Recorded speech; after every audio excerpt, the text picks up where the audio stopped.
Um, Hi, my name is Caterina, or Cat, as some of my friends call me, and here we go. My art acts as a diary. Each collage is the preservation and acknowledgement of the value in every experience.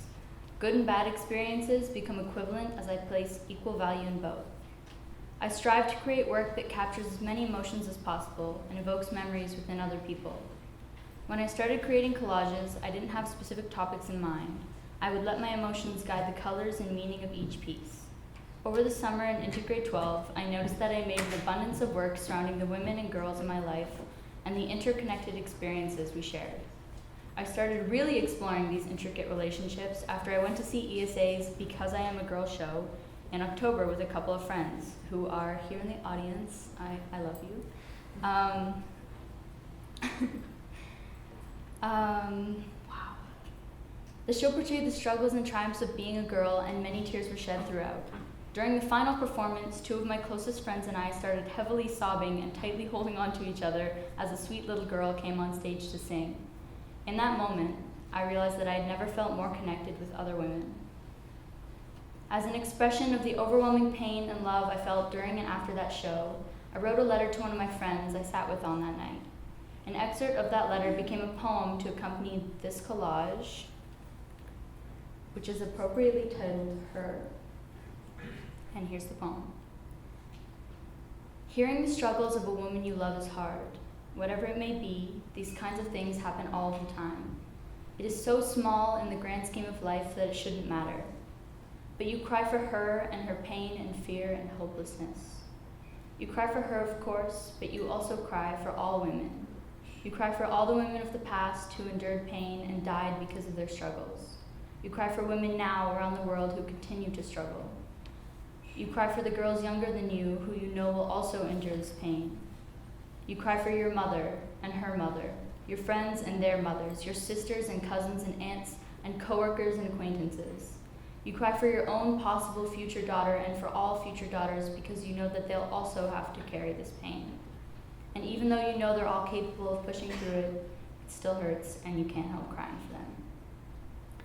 So going back to the night of that show, after it ended, one of my friend's boyfriends, who is also here and a really close friend of mine, he came over to us and held her as she continued to cry. Those few minutes where he silently held her touched my heart so deeply that I couldn't stop thinking about it for days. I later asked him what he was thinking in that moment, and he said something along the lines of, "There's nothing I can say that would make it better because I will never understand what women go through. I can imagine and learn, but I will never truly know.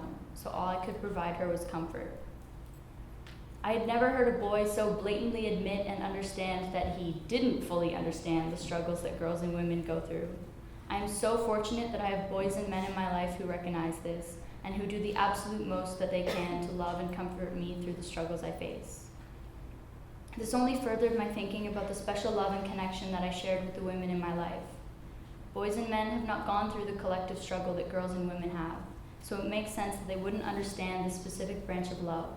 This love is understood through our pain, through our vulnerability, and through our shared generational experiences. I think about the strong, passionate, kind, and loving women I was so fortunate to be nurtured and loved by. They are the foundation of my life and the reason that I can experience and love the way I do. I owe a great debt to the many, many women who cultivated who I am today. My mom is at the top of that list. She has walked and talked me through every small and monumental moment up to this day. She is hands down the most caring and fiercely strong person in my life. I have seen her fight tooth and nail in order to earn the respect and power that she deserved in the first place. She taught me to appreciate every moment and to not let past troubles drag me down as I move forward. She taught me that women can be soft, gentle, kind, and giving while still being strong and assertive. She continually teaches me to fight for what I want and to pursue my passions regardless of what might be in the way. My mom plays roller derby. For those who are not familiar with roller derby, it's a female-identifying contact sport that's played on roller skates. My mom is also a mother of 4 kids. Despite the fact that her days are crazy busy taking care of us all, she always goes to practice 3 times a week. Beyond that, she goes above and beyond for the league and manages their social media accounts, as well as help solve problems in tons of other areas. I don't think she realizes that she inspires me in every action. I see her passion for skating and her passion for life, and I try my absolute best to embrace my passions as well. She has always given me the space to express myself in the ways I need to. I'm constantly in awe of her. I've created a lot of art and poetry about her, but my favorite piece I've created in regards to her is called Harmony, and it's about the 2 girls and 1 woman who live in my house and who I am surrounded by the most. This is the collage, and I'm going to read the poem that accompanies it. There are 2 girls and 1 woman who live in my house. I have my mother. She holds me when I cry and forces me to stand when I don't think I can.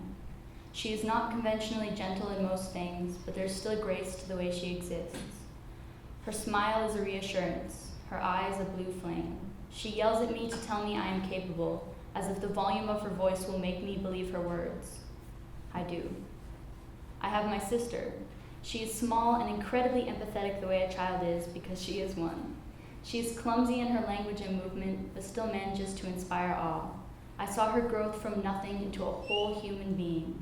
I will never not love her. The strength in her tiny arms is unfathomable. She teaches me girlhood all over again. I have myself. I am full of color and practiced luck. I throw myself into the world each morning and search for laughter. I am brash and overexcited and incredibly, incredibly lazy. I used to think there was little elegance to my presence each day, but I continually prove that wrong. I am in a constant state of evolution, of growing, of shifting and changing and loving. That's the poem. My art has become a vessel for the overwhelming gratitude that I feel on a daily basis. That poem was gratitude directed at my home and the women who live in it, including myself. My absolute all-time favorite poem is directed at all women of my ancestry, past, present, and future, who have and will continue to empower me. These women are my grandmothers, my aunts, my mom, my friends, my colleagues and peers and acquaintances. This poem is the acknowledgement that they will always be with me through every moment of my life, and I will never fully be able to express the love and appreciation I have for them. There is no language that could describe this feeling. Nonetheless, I tried my best to convey my love for them. This collage, and the poem that accompany it are titled Consciousness, and here's the poem. In the vast library of my mind, they stand with me, their hands outstretched, always pushing me forward. Being alone is impossible. They are the knowledge protected in this building. They are the brick and mortar that houses it. They are the plants that overtake it when it eventually crumbles to nothing. They are the weight I carry always, the sweetest and most honorable burden to bear. I will never know all of their names. They are the beginning and the end of me. They hang around my neck, a chain of women, each one solid gold. Thank you.